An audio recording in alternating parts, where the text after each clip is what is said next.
বলো না দেখি কি এমন দেখেছো কৃষ্ণনগরের ভবিষ্যৎ? তাহলে শুনুন, কৃষ্ণনগরের ভবিষ্যৎ ঘোর অন্ধকারে, মোটেই ভালো নয়। হ্যাঁ, বলো কি? কৃষ্ণনগরের ভবিষ্যৎ বলতে আমি ছোট ছোট ছেলে মেয়েদের কথাই বলছি। ওরাই তো আমাদের কৃষ্ণনগরের ভবিষ্যৎ। ঠিক কথা, কিন্তু তার সাথে অন্ধকারের কি সম্পর্ক? সম্পর্ক আছে মহারাজ। আজ সকালে রাজসভায় আসার পথে দেখি পাঠশালায় বাচ্চাদের পড়াশোনা বাদে সবই হচ্ছে। তা এরকম চলতে থাকলে কি করে রাজ্যের ভালো হবে বলুন দেখি?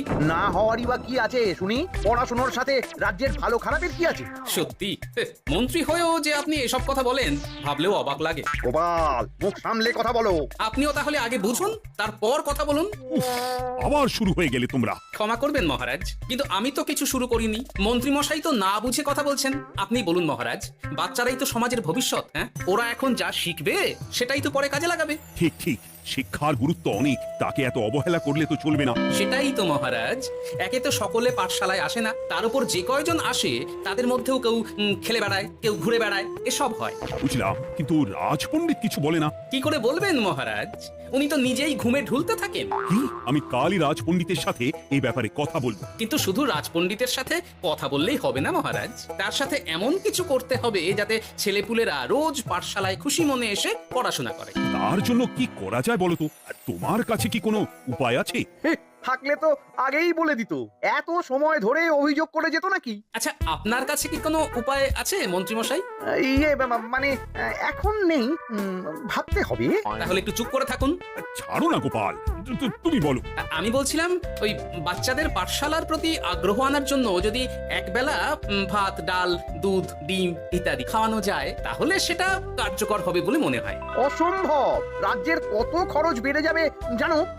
তুমি থামো তো মন্ত্রী, সব সময় খালি উল্টো কথা বলা। আমি একদম একমত গোপালের সাথে। কৃষ্ণনগরের উন্নতির জন্য আমি সব করতে রাজি। তোমার কিছু বলার আছে পণ্ডিত পাঠশালার এই অব্যবস্থার ব্যাপারে? আজ্ঞে মহারাজ, অনেক ভোরে উঠি তো, তাই একটু চোখ লেগে যায় আর কি। চোখ লাগারও আর সময় পেল না তোমার? পড়ানোর সময়ই চোখটা লাগতে হলো। যাই হোক, যা হওয়ার হয়ে গেছে, আর যেন এমন না হয় সেটা কিন্তু মাথায় রেখো। আজ্ঞে মহারাজ, কথা দিচ্ছি আর কোনোদিন পড়ানোর সময় ঘুমাবো না। বেশ। আর মন্ত্রী, তোমার উপর একটা দায়িত্ব আছে।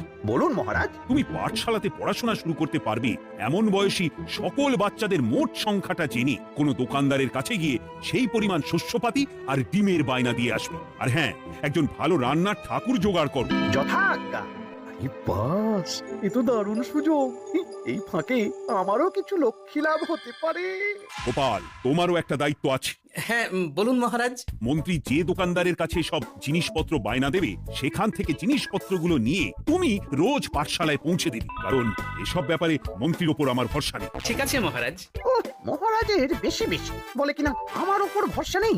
সব জোগাড় করব আমি, আর শেষ বাজিটা মারবে গোপাল। আরে না, ভালোই হলো। আমি যদি কিছু করিও তবু দোষ পড়বে গোপালেরই উপর। কি ব্যাপার, মন্ত্রী মশাই কিছু বললো না? এটা শুনে কি ভাবছে এত? ঠিকই বলেছেন মহারাজ, এসব কাজ গোপালই ভালো করতে পারবে। বাবা, ওভাবে কেন বলছো গোপাল? আমিও তো চাই কৃষ্ণনগরের ভালো হোক। বেশ, ভালো হলেই ভালো। শোনো ঠাকুর, তাহলে ওই কথাই রইলো। দেখো যেন কোনো ভুলচুক না হয়। ঠিকঠাক কাজ করলে ভালো বকশিস পাবে, কেমন? হুকুম, কোনো ভুল হবে না। পাথর ভেঙে এক বস্তা কাঁকড় আমি তৈরি করেই এনেছি, আর অর্ধেক দুধে অর্ধেক জল মেশানো আর ডিম সরানো, এই তো সব হয়ে যাবে। হ্যাঁ, তবে দেখো গোপাল যেন এর টের না পায়। না না হুকুম, তু গোপাল কেন, কাকপক্ষীও টের পাবে না। যাক বাবা, এবার শুধু জিনিসের দামটা মহারাজকে বাড়িয়ে বললেই কাজ হাসিল। এদিকে অতিরিক্ত মূল্যটাও আমার হবে, আর বাকি জিনিসগুলো বিক্রি করার পর সেই দামও আমারই হবে।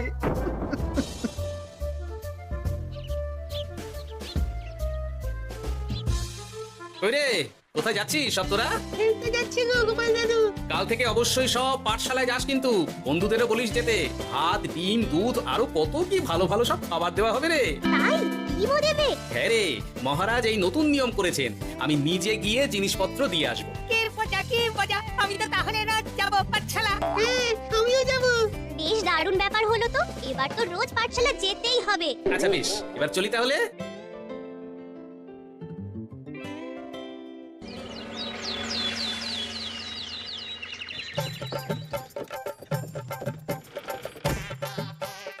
এই নাও গো ঠাকুর, সব জিনিস নিয়ে চলে এসেছি, একবার মিলিয়ে নাও দেখি। ঠিক আছে গোপাল দাদা, এখনই সব দেখে নিচ্ছি।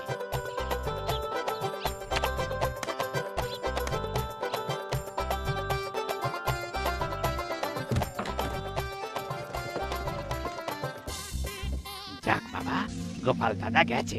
এবার মন্ত্রী মশাইয়ের কথা মতো সব করলেই কেল্লা ফতে।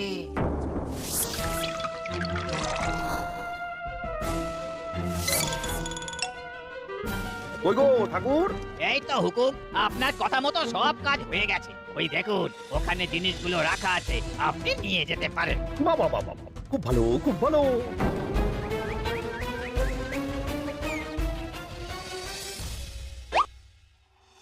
ও কি অর্ধেক ডিম দিলে যে, বাকিটা কোথায়? কিসের বাকি? ডিমটা অমনি দেখতে। বললেই হলো, ডিম কখনো অর্ধেক হয়? বাকিটা কোথায় বলো, নইলে কিন্তু। আরে বাবা, তুমি ডিম খেতে খুব ভালোবাসো বুঝি? হ্যাঁ তো। তাহলে এটা জানো না যে অর্ধেক ডিমের দ্বিগুণ শক্তি হয়? সত্যি? হ্যাঁ, তা নয় তো কি মিথ্যে? ওই জন্যই তো আমি তোমাদের সকলকে অর্ধেক ডিম দিই। আরে বাস, এটা তো আমরা কেউই জানতাম না। ঠিক আছে, আমি আমার সকল বন্ধুকে এটা জানাবো। যাক বাবা, বিশ্বাস করলো তবে, নইলে আর একটু হলেই ধরা পড়ে যেতাম।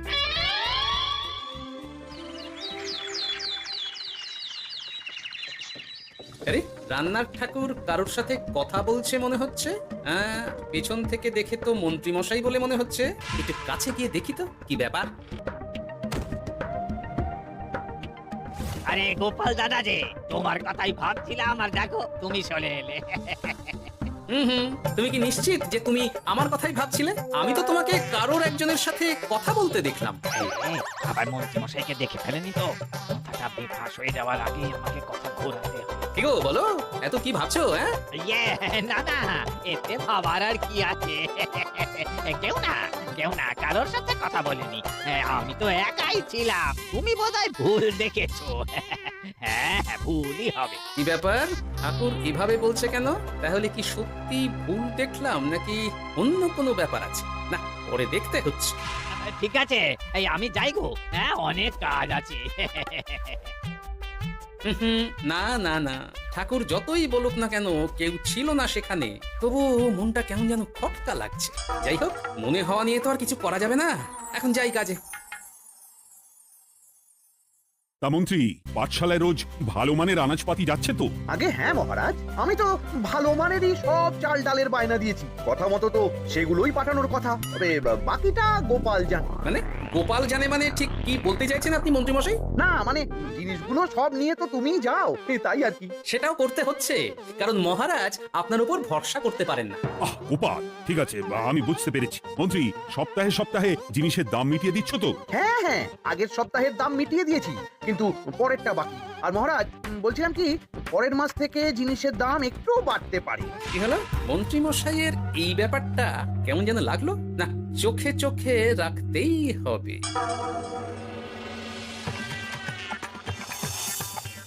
কিরে বুটি, তুই অর্ধেক ডিম খেয়ে বাকি অতটা রেখে দিলি কেন? রান্নাটা ভালো হয়নি বুঝি? না গো দিদা, খুব ভালো হয়েছে। আমি তো আসলে এখন এমনই খাচ্ছি। শিখিরি, কেন রে পুটি, তোর তো ডিম খুব প্রিয় ছিল রে। এখনো ভালো লাগে। তাহলে পুরো ডিম খাচ্ছিস না কেন? এ বাবা, তুমিও জানো না, অর্ধেক ডিমের শক্তি গোটা ডিমের থেকে বেশি, মানে দ্বিগুণ শক্তি। কি বলে কি গো? এই, তোকে এমন কথা কে বলেছে রে? ওমা, কেন? পাঠশালার রান্নার ঠাকুর আমাদের তো রোজ অর্ধেক ডিমই দেয়। ওই জন্য আমি একদিন জিজ্ঞেস করেছিলাম, তখন বলল অর্ধেক ডিমের দ্বিগুণ শক্তি হয়। বলিস কি রে, এতদিন ধরে এসব চলছে? না, মহারাজকে জানাতে হবে।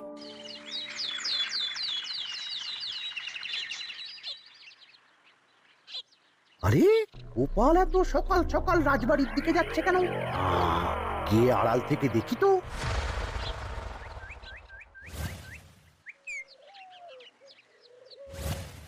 বলো গোপাল, কি হয়েছে? হঠাৎ কেন এভাবে একা দেখা করার কথা বললি? আসলে মহারাজ, আমি চাই না এই ব্যাপারটা মন্ত্রী মশাই জানুক, তাই একান্তে আপনার সাথে কথা বলতে চাই। কেন, কি হয়েছে সব খুলে বলো। তাহলে শুনুন মহারাজ।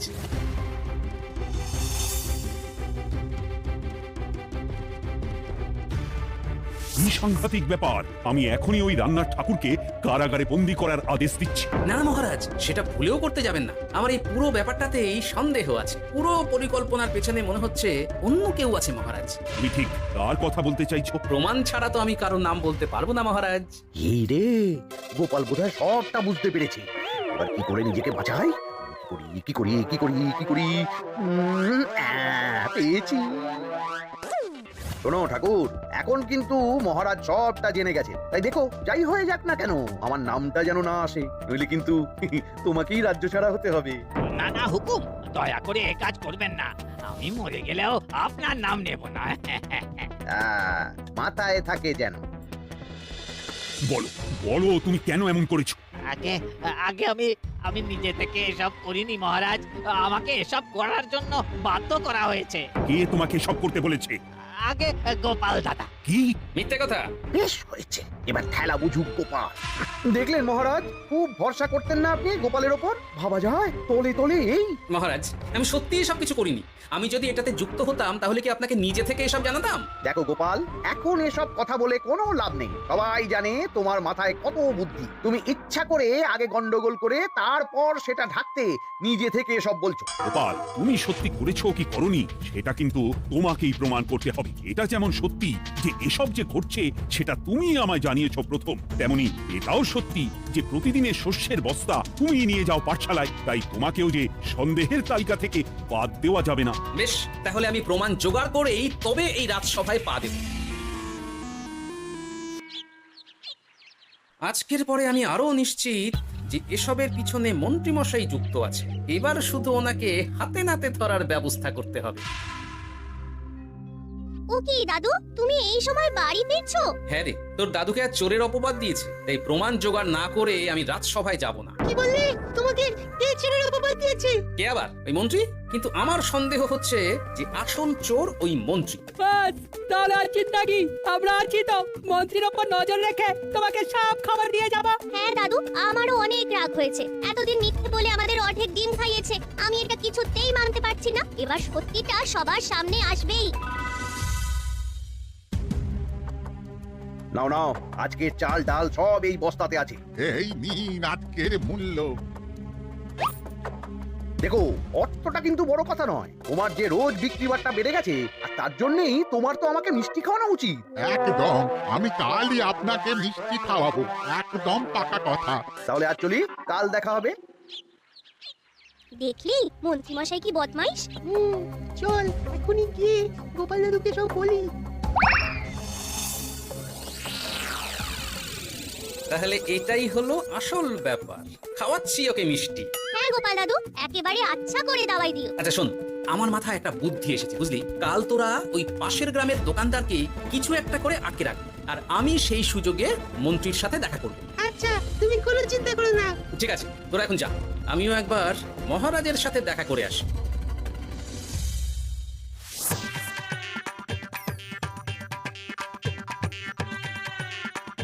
আসতে পারি মহারাজ? আরে গোপাল জি, এসো এসো। মহারাজ, কথা মতো আমি প্রমাণ জোগাড় করে ফেলেছি, কিন্তু সেটা দেখার জন্য আপনাকে কাল আমার সাথে একটা জায়গায় যেতে হবে। বেশ, আমি যাবো।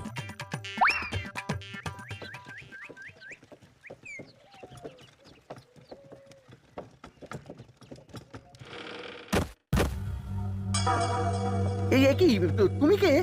আগে আমি মালিকের খুব বিশ্বস্ত কর্মচারী। আজ সকালে মালিক একটা অন্য কাজে ব্যস্ত হয়ে পড়েছে, তাই আমাকে পাঠালো। কিন্তু কথা মতো আপনার জন্য মিষ্টি পাঠিয়েছে। এই তাই নাকি? দাও দাও দাও দাও, শুনেছি তোমাদের গ্রামের মিষ্টিও নাকি খুব ভালো। হ্যাঁ, ওই আর কি। নিন।